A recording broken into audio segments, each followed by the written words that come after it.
इतना पुण्य अर्जित व्यक्ति को करना चाहिए। अच्छा, अगर ऐसा ही अपने को मिल जाए, मृत्यु अगर आपसे, आपका समय पूरा हो जाए, यमराज के दूत आकर आपसे कहे चलो चलना है, तो आप क्या कहोगे? चला यूं, छोरा छोरी छोटा है यार, कि ठीक है बच्चे बड़े हो जाए फिर आएंगे। यमराज के दूत आए, बच्चे बड़े हो गए, यमराज के दूतों ने आकर कहा चलो चलना है, तो फिर कि छोरा छोरी के भी छोरा छोरी वही जा, फिर चलो। यमराज के दूत चले गए, फिर बच्चे हो गए, बच्चों के पोते पोती हो गए, फिर यमराज के दूतों ने आकर कहा चलो चलना है, तो कि पड़ पोता भी देखी लूं। यमराज के दूत चले गए, फिर यमराज के दूतों ने आकर, जब पड़ पोते हो गए, यमराज के दूतों ने आकर कहा चलो चलना है, तो कि अब हड़ पड़ पोता भी देखी लूं। भैया हड़ पड़ में आप ही पड़ पड़ वैसा होगा, अपने तो समय रहते जो है, जो उस क्रम में हम चले। और मृत्यु एक ऐसा शाश्वत सत्य है जो एक दिन आना तय है, आएगी, जरूर आएगी। और हमने तो कई लोगों को ऐसे पलंग पर पड़े पड़े भगवान से मृत्यु मांगते हुए देखा है कि भगवान अब हो गई, अब नहीं सहन हो रहा है, अब तो उठा ले। हम तो भगवान से यही निवेदन करें कि भगवान आए तो ऐसी आए कि किसी के आश्रित नहीं रहना पड़े, चलते चलते ही चल दो तो काम बढ़िया है। पलंग पे पड़त वही जाओ, बड़ी हालत खराब हो जाती है। घर के लोग ताने मारे अलग, लाड़िया चमड़किया तोड़े भी अलग। और मृत्यु बड़ा शाश्वत सत्य, एक दिन आना तय है। तुम लाख करो चतुराई कर्म का लेख मिटे ना रे भाई, तुम कितनी चतुराई कर लो, पर जिस दिन लिख दिया एक श्वास तुम ज्यादा नहीं जी पाओगे। जिस दिन भगवान ने तय कर दिया इस दिन जाना है, सो जाना है, कितनी चतुराई कर लो। एक आदमी बहुत चालाक था, यमराज के दूत आए, आकर कहा भाई तुम्हारा समय हो गया है, चलो चलना है। आदमी ने कहा महाराज अब जाना तो है ही सही, एक काम करो चाय पी लेते फिर चलेंगे, चाय पी ले फिर चलेंगे। तब यमदूतों ने कहा नहीं नहीं, इतना समय नहीं हमारे पास। उन्होंने लिस्ट बताई कि देख इस लिस्ट में सबसे ऊपर तेरा नाम लिखा हुआ है, सबसे पहले तेरे को लेकर जाना है, फिर इन सबको लेकर जाना है, समय नहीं है। तब वो व्यक्ति कहता है यमदूत तो एक काम करो, आप मत पियो, मैं नहीं पीता हूं, आप तो पी लो, आपके लिए बना दूं। कि अच्छा चाय बना के ला। आदमी गया चाय बनाने के लिए, चालाक आदमी था। चाय बनाने जब गया तो चाय में नींद की दवाई डाल दी, और नींद की दवाई डालकर जब यमदूतों को चाय दी, यमराज के दूतों ने जैसे ही चाय पी, यमदूतों को नींद आ गई। अब नींद आई तो ऐसी आई, आदमी ने विचार किया अब कुछ करना पड़ेगा, थोड़ा समय बढ़ाना पड़ेगा। आदमी ने जिस लिस्ट में उसका नाम सबसे ऊपर था वो लिस्ट ली और ऊपर से नाम काट के सबसे नीचे लिख दिया। अब तय है जाना है, 2-3 घंटा जितना समय मिले उतना ही समय सही। आदमी ने अपना नाम सबसे नीचे लिख दिया। 2-3 घंटे बाद यमराज के दूतों की नींद खुली। नींद खुलते ही इन्होंने देखा अरे बड़ा अच्छा, सुस्ती सब थकान वगैरह जो भी थी सब खत्म हो गई। यमराज के दूत बड़े प्रसन्न हो गए। इन्होंने कहा क्या चाय बनाई तेने, हमको आनंद आ गया, ऐसी चाय आज तक नहीं पी, और तेने जो चाय बनाई है ना इससे हम इतना आनंदित हो गए, इतनी प्रसन्नता हमको हुई है। हम जब भी आते हैं लिस्ट में सबसे ऊपर जिसका नाम रहता है उसको हम लेकर जाते हैं, पर आज नियम परिवर्तित होगा, आज ऊपर से नहीं लिस्ट नीचे से शुरू होगी, ऊपर से नहीं नीचे से। तो भैया किधर से भी जाना तो है ही सही, तय है। तुम लाख करो चतुराई कर्म का लेख मिटे ना रे भाई, तय है जिस दिन लिख दिया जाना है सो जाएगा, आया है सो जाएगा। राजा रंक फकीर, एक सिंहासन चढ़ चला एक बंधा जंजीर। सबको जाना है, अब जाना तो है ही सही, तो फिर भगवान के नाम की तैयारी करो, भगवान का नाम लो, भगवान के नाम का गुणानुवाद करो तो मरण सुधर जाए, सुमरण हो जाए। कल हमने आपको कहा था ना। और सुमरण कैसे होता है? सुमिरन करने से। सुमिरन क्यों नहीं करे, अरे मन सुमिरन क्यों नहीं करे। या तो केलुड़ा पे धूप धरे, अरे मन सुमिरन क्यों नहीं करे। भजन याद आ रहा है पर हम नहीं गाएंगे क्योंकि समय का अपने पास अभाव है। भले आप कह दो तो भी नहीं गाऊंगा आप तो क्योंकि भैया फिर अगर लेट होंगे तो हमसे कहेंगे कि महाराज घनी देर करे, फिर जब आगे आएगा कथा प्रसंग में हम तब ले लेंगे। बोले सदगुरु महाराज की जय। और जब हम आगे यहाँ पर कथा प्रसंग में बढ़े, ध्रुव जी के सामने मृत्यु आकर खड़ी है। मृत्यु कह रही है चलो चलना है।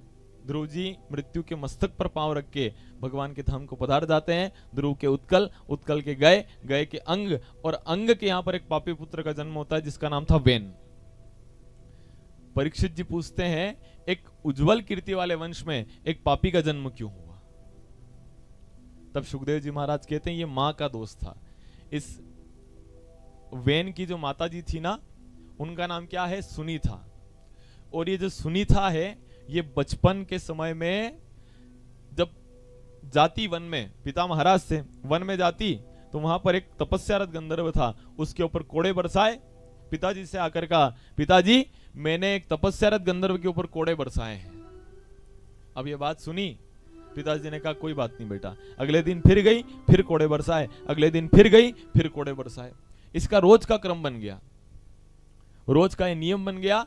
जब भी जाती उस गंधर्व के ऊपर कोड़े बरसाती। एक दिन उसकी तपस्या टूटी, उसने श्राप दे दिया कि जिस किसी ने इतने दिवस से मेरे ऊपर कोड़े बरसाए हैं, मैं उसे श्राप देता हूं कि उसके यहां पर एक पापी पुत्र का जन्म होगा। अब श्राप मिल गया। आकर पिताजी से कहा, पिताजी ने कहा कि बेटा इसमें गलती तेरी नहीं, इसमें गलती मेरी है। गलती आपकी कैसे पिताजी? पिताजी कहते, बेटा जिस दिन पहले दिन तेने उस गंधर्व के ऊपर कोड़े बरसाए थे, अगर उसी दिन मैं तुझे समझा देता, डांट देता, तो शायद आज तुझे श्राप नहीं मिलता। अपने को यहां पर समझना है कि बच्चे अगर कोई गलती करें तो उस गलती पर इनको डांट देना है। बच्चा अगर कोई गलती करे ना, तो उस गलती पर बच्चों को डांटना जरूरी है। आपने नहीं डांटा तो फिर समस्या आएगी। आप संतान से प्रेम करते हो, अच्छी बात है, प्रेम पाना संतान का अधिकार है, पर प्रेम हृदय में रखो और डर आंख में रखो। डर आंख में होना चाहिए, प्रेम हृदय में हो। आप सब किसान लोग हो, आप सबको पता है, सोयाबीन अगर आप बो, सोयाबीन को खाली पानी पानी, खाली खाद ही खाद दो, तो कम्मर हमारी सोयाबीन वही जा, फूल फल कहीं नहीं आवे।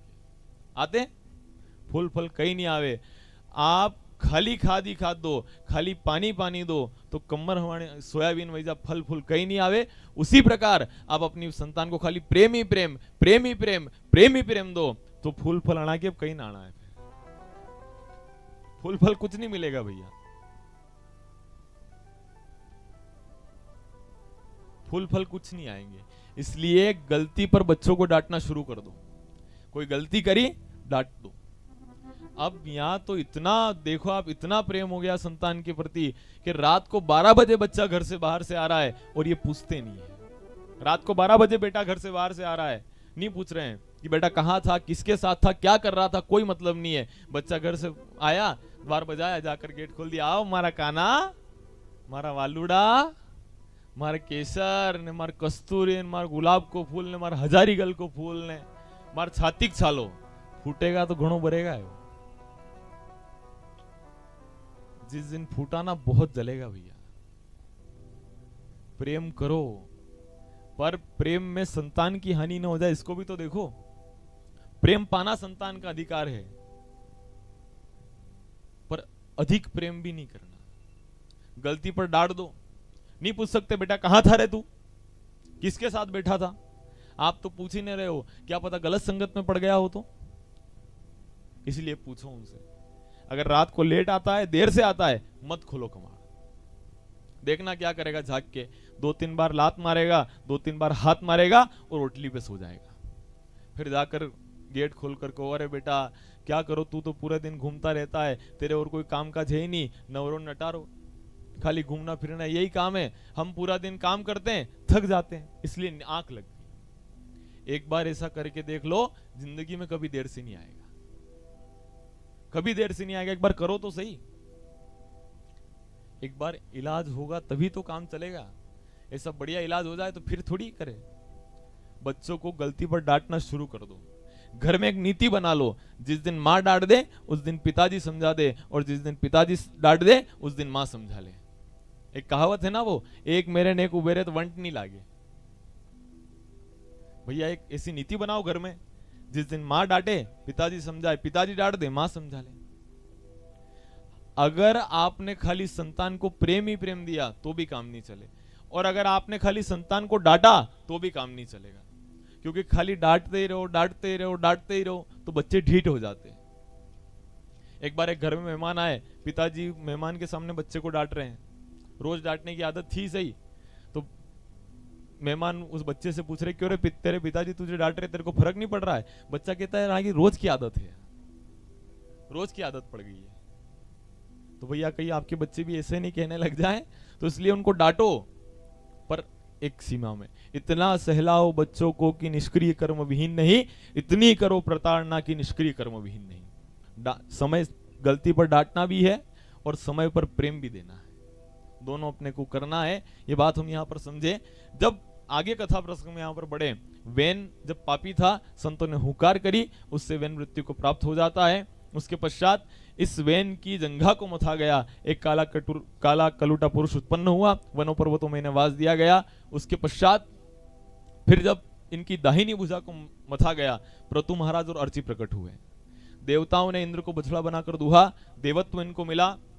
राक्षसों ने प्रहलाद को बछड़ा बनाकर दूहा, इनको क्या मिले? राक्षसों ने जब प्रहलाद को बछड़ा बनाकर दूहा, इनको क्या मिला? मदिरा। अब जो भी पिए वो राक्षस। मदिरा किसको मिली है? राक्षसों को। अब जो भी पिए वो राक्षस, भले कणी जात को वे, कोई जाति का बंधन नहीं है। जो भी मदिरा पान करता है वो राक्षस है, स्पष्ट है। अब मैं किसी व्यक्ति विशेष का नाम नहीं ले रहा हूं, ना किसी संप्रदाय का, ना किसी जाति का, ना किसी धर्म का। जो भी पिए वो राक्षस है। शास्त्र कह रहे भैया किसको मिली है मदिरा? राक्षसों को। तो जो पिए वो राक्षस। ऊंचा कुल में जन्मिया और करनी ना ऊंची होए, घना स्वर्ण का पात्र है पर भरी मदिरा होए उसका कोई औचित्य नहीं है। सोने का गिलास हो और उसमें दारू पड़ी हो तो क्या भगवान के चढ़ाओगे? नहीं चढ़ सकते। इसलिए अपने खान पान को सुधारो आप।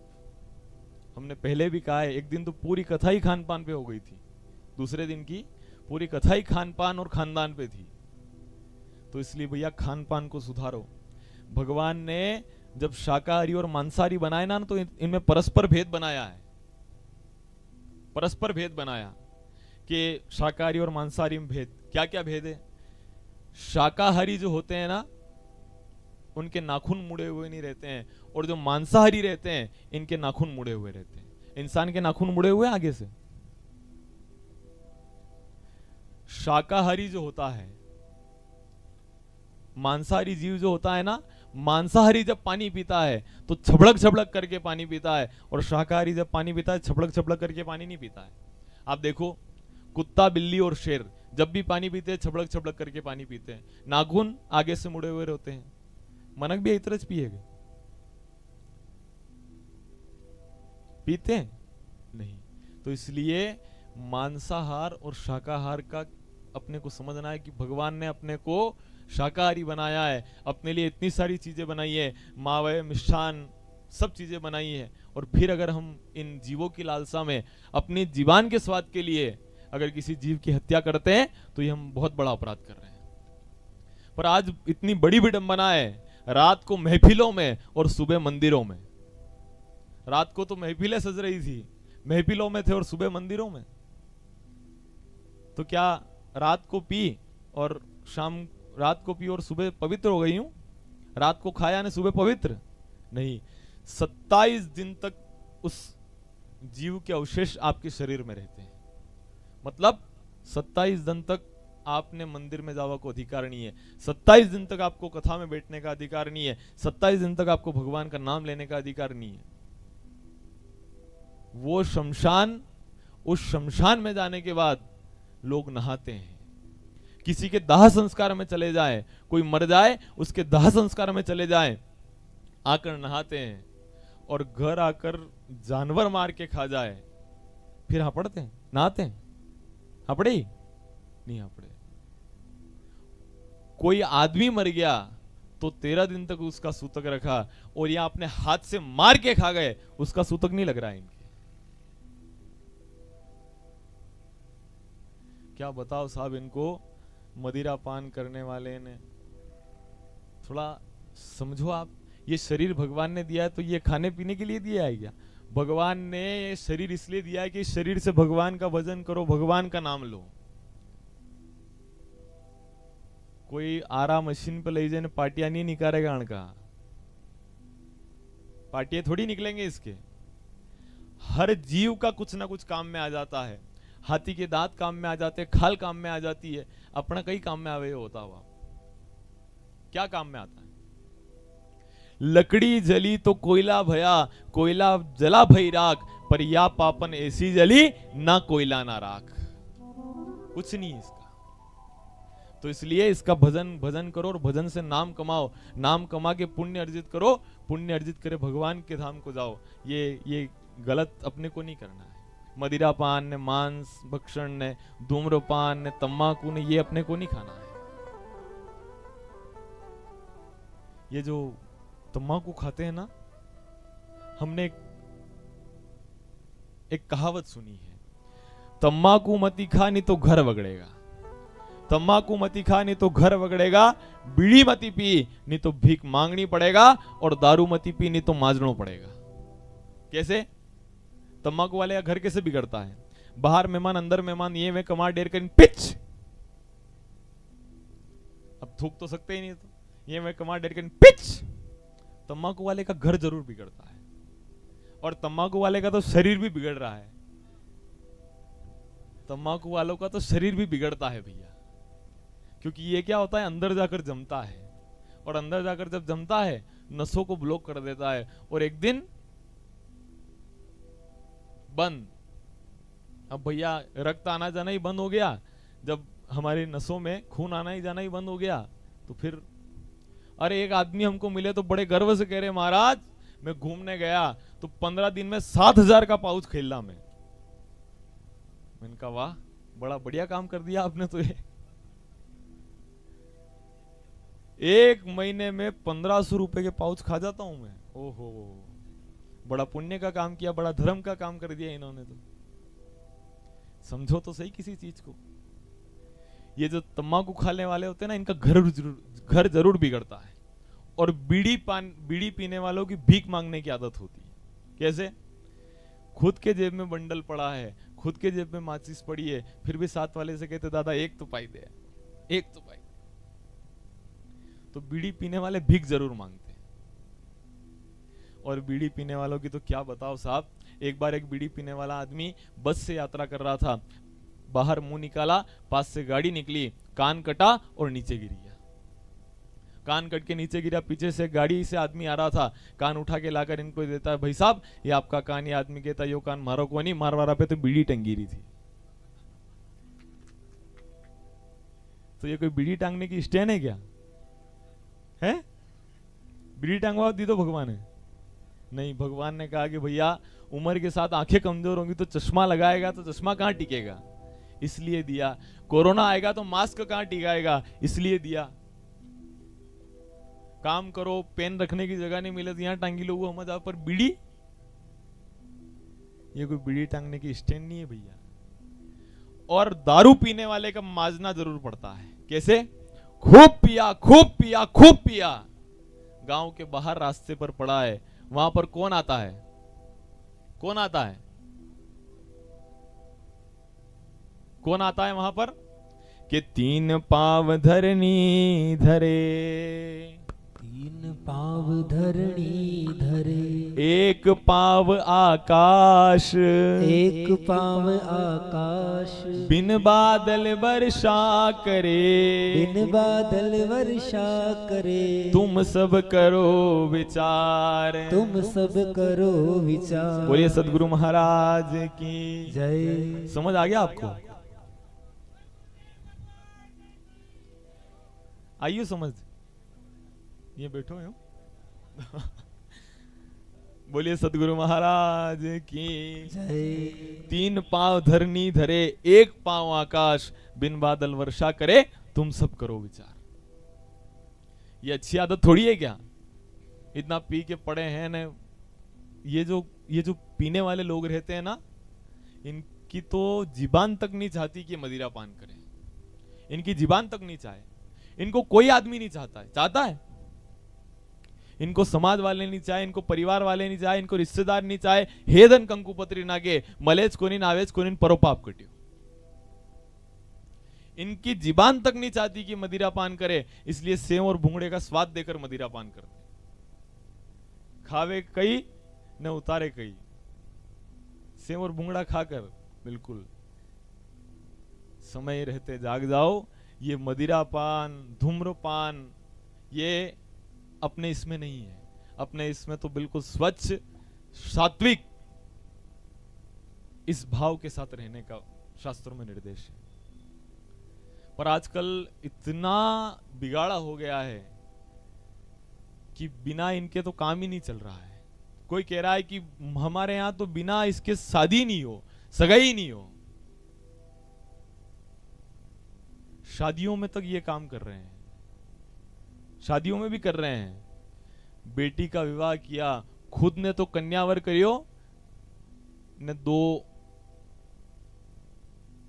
50 किलो चंबल में थी। ये किसके नाम में लिखवा रहा है? ये बेटी के नाम पे चढ़ रहा है, ये बेटी के नाम पे चढ़ रहा है। आपने उस बेटी के लिए सब आयोजन किया था, बेटी के लिए मेहमानों को बुलाया था, बेटी के लिए भोजन रखा था, बेटी के लिए सारी व्यवस्था थी, तो उसका पुण्य बेटी को मिल रहा है। और वहां पर अगर आपने ये लाकर ये काम किया, चम्मल से लाए ने 2 टेटा ही मारिया, तो फिर वो भी बेटी के नाम में चढ़ रहा है। खुद तो कन्यावर करे और दूसरे को खिलाए, ये कहां से पुण्य आपको मिल रहा है? समय रहते जागो। ये इंसान का स्वभाव नहीं है। इंसान का स्वभाव है शुद्ध सात्विक भोजन करना। भैया अच्छा सा भोजन करो। भगवान ने इतनी सारी चीजें बनाई है, क्या क्या देखो ना आप, क्या क्या बनाया है हमारे लिए। दूध है, दही है, माखन है, मिश्री है, पकवान है, जलेबी है, आलू बड़े हैं, क्या क्या बनाए देखो आप। नहीं है? अगर खाना है तो वो खाओ। है पीढ़ी पीढ़ी पीढ़ी, अरे खाना है तो ये खाओ। तम्बाकू खा रहे हैं, पाउच खा रहे हैं, अरे क्यों इस धरती के आंचल को गंदा कर रहे हो? कितना दोष आपको लग रहा है? आप थूक ही रहे हो, हर बार थूके जा रहे हो, थूके जा रहे हो। क्यों इस धरती के आंचल को गंदा कर रहे हो? ये जो तम्बाकू खाने वाले लोग रहते हैं ना, अगर कोई खाते हो तो समय रहते सचेत हो जाना, ये अंदर जाकर जमती है। ये जो तम्बाकू खाने वाले, बीड़ी पीने वाले, दारू पीने वाले जो लोग हैं ना, इनका कोई नहीं है, इनको किसी की फिक्र ही नहीं है। बहुत बेपरवाह आदमी है, हमारी नजर में तो बहुत बेपरवाह है।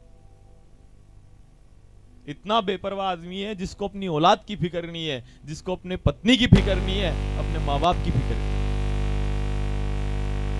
क्योंकि इतना खाता है, इतना पीता है कि अंदर जाकर जम जाता है, एक दिन मर जाता है। ये तो मरा सो मरा, पीछे वालों का क्या हुआ?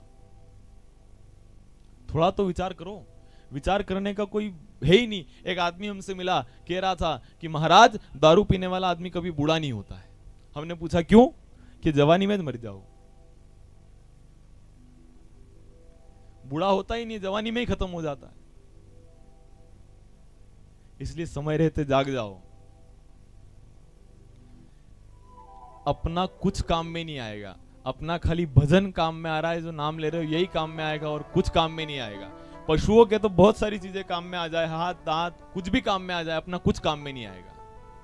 पशु जीते जी सेवा कमाए, बाद मरने के भी काम आए। पशु जीते जी सेवा कमाए, बाद मरने के भी काम आए। जिसने जीते जी सेवा नहीं की, जिसने जीते जी सेवा नहीं की, नर्तन पाने के काबिल नहीं है, नर्तन पाने के काबिल नहीं है। तेरा हर श्वास हीरा और मोती, तेरा हर सांस हीरा और मोती, ये लुटाने के काबिल नहीं है। तेरा हर श्वास हीरा और मोती, ये लुटाने के काबिल नहीं है। बोलिए सदगुरु महाराज की,